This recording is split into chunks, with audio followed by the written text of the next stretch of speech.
Moro iko naidi mo belai naithok mrityunjayni sakang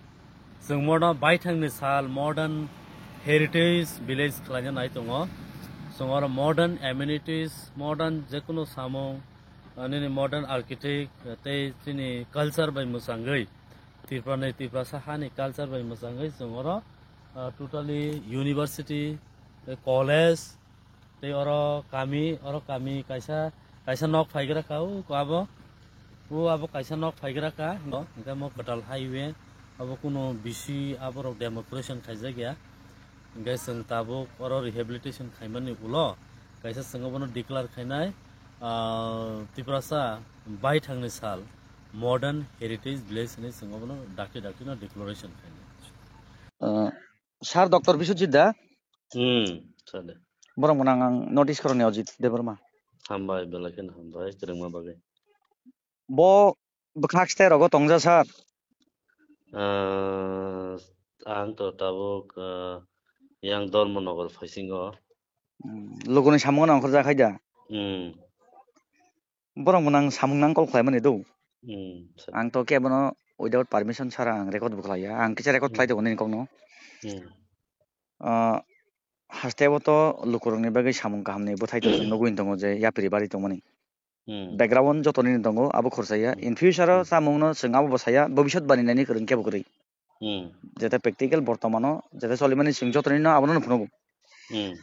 Tabuk नैनि जेयासो सामु खालामने हास्टेबो कायसा कुसु comment तो तंनाय ना आबो जाय होक याति यासियाबो समग्र हाइपनो उसकांनि मांगले उखा कमेन्ट किसा बांखा सार आरो तंगो अतो बागमा तो ठीक আছে बाखा फियाबा पाइथागो रिनिदां बैथामैनो लुकुरक अबहाय सार पुइला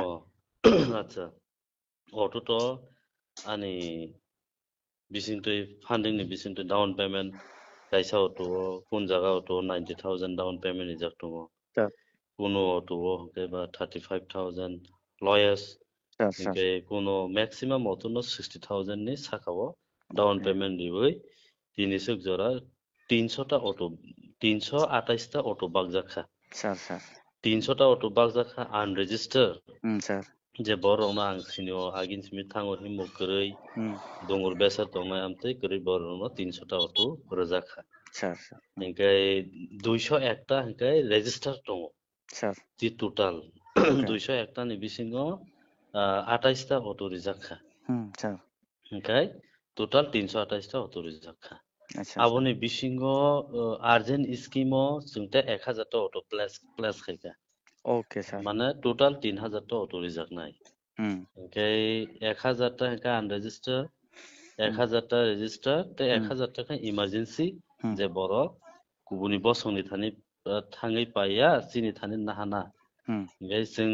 20000 साबसिडिज रिव जे ब रां सुबाय कांके बनो 20000 साबसिडिज रिजार्भ ओमफ्राय आबहायके 10000 कांके 40 दिन 20000 इखाय 15 दिन इनकाय 35 থেকে 1 লাখ जेसासो दिखा इनकाय जों बनो 2 दिन साबसिडी बागै डकुमेन्टेशन 2 days नांगौ इनकाय आमहायके बागै तिनि 300 टा अनरेजिस्टार 28 टा रेजिस्टार ते 16 टा इनकाय किसे मिसे डाउन पेमेन्ट दिबै रिजार्भ नाय आबो खलायका इनकाय 16 टा रिजार्भ किसे मिसे डाउन पेमेन्ट आमहायका बरं मोन आं सेकेन्ड टाइम सरि सेकेन्ड स्टेपनि सिगां ताइ केसाबो किसा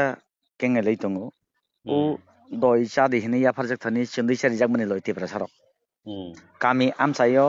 जेखानि एडिसिबो ताबुक सक जररा कुनु बड़ धरনের रोंस्रोंजानाय एखाबा कलेज रक रैखौ आरो कयटा मांकलिनो खा कानि गैथाम जे नेनि खुक्तिनो साखलायजाक आरो जों असुक बरकनो आरो हेयारिं खालायनाय आरि सेफ्टिं खालायनाय आरो स्कुल कलेज बरिनाय आबो आंनि कुमा कैसा कन्फ्यूजन दंखा जे बथायो बसाका उसकांनि जे मांकलिओ हांकाय सरकार बुलेनो खालायमेयाखौ आबो तो कुबुजो नगो एडिसाम से कुनो कलेज करिखौ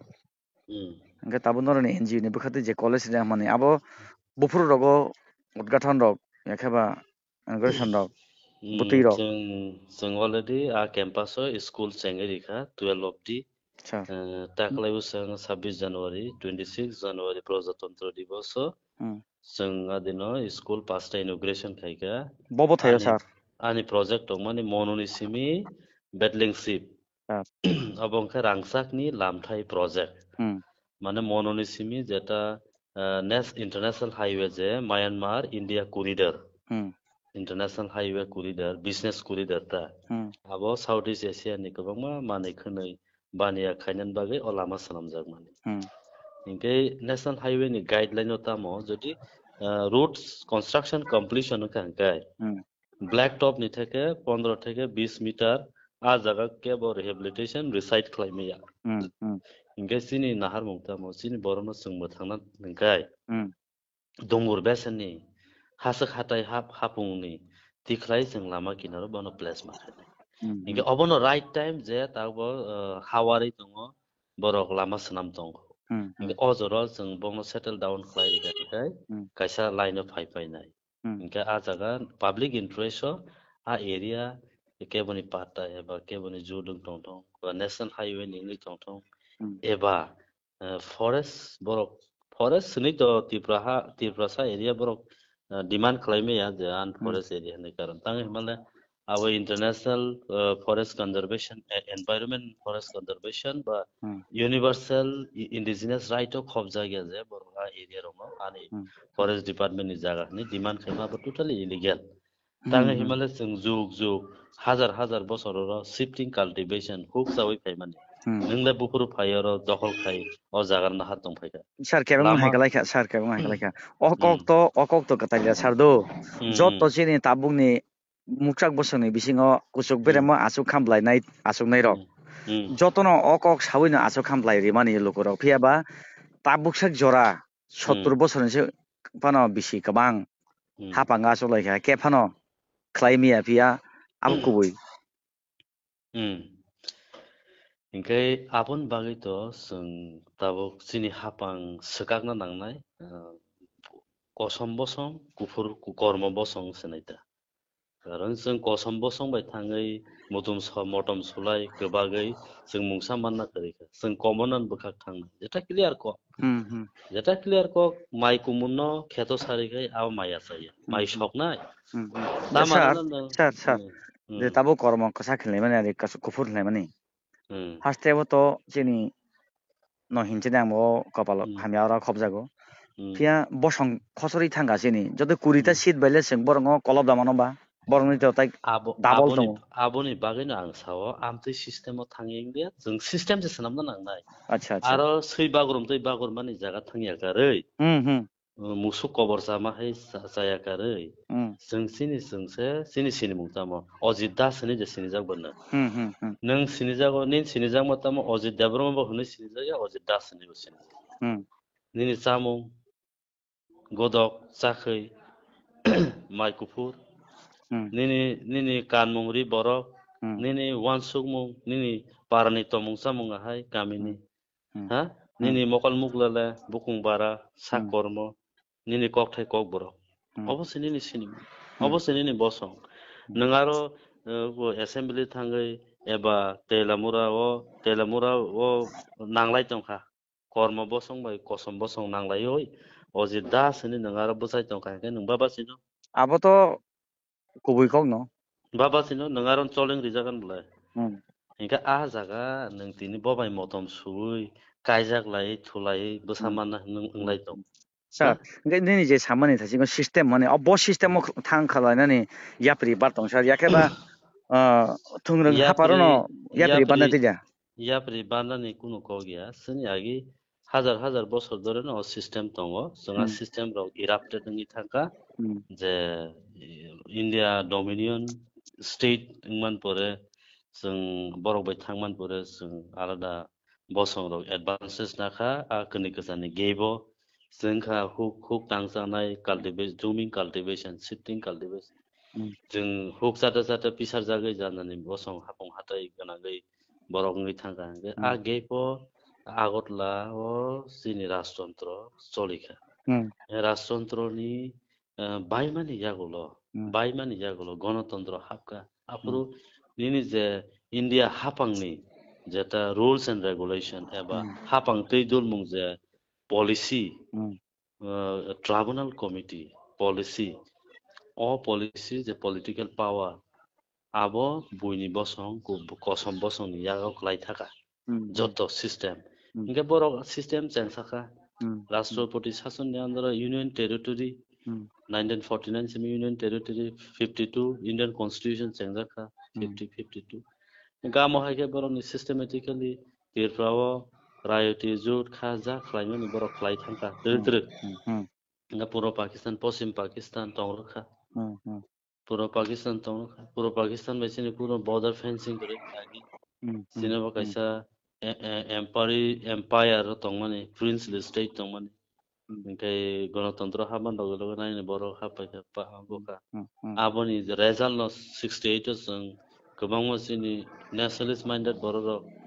तीन चारटा अर्गानाइजेशन फर्म खायखा टीएसएफ टीयूजेस व्हाटएवर जे बिसिनि थै कुटुंनाय दल बा फर्म खा गाबोनि थिक काहाम रेजाल्ट रेवोल्यूशन तुइ मेलिया तांगे माला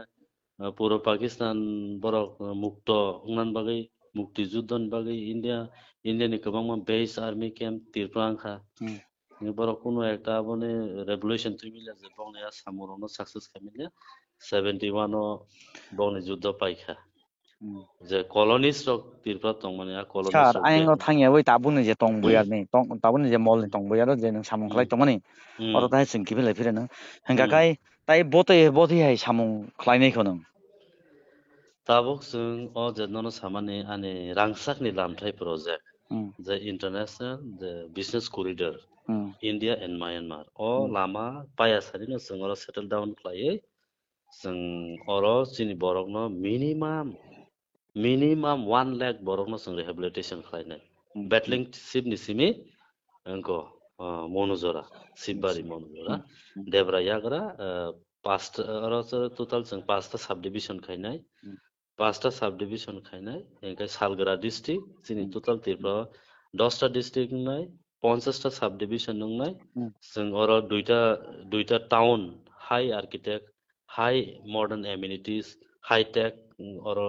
सिटीज नामजांनाय इमांनि हापि कायसा कटर सिटी नाय सालग्रा डिस्ट्रिक्ट नि ते आनंद बाजार कायसा कटर सिटी नाय इनका प्रोजेक्ट जों अर ताकसिन बरनो रिहेबिलिटेशन ऑलरेडी सेटल डाउन लाइका 5000 ऑलरेडी सेटल डाउन लाइका पास्ता स्कूल मिया चेंगे रिजाखा ओके सर जरा मांथे सोंगलो ता हाय करन फिलनाय सार बुजिखा हामबाय हामबाय सर हामबाय ठीक আছে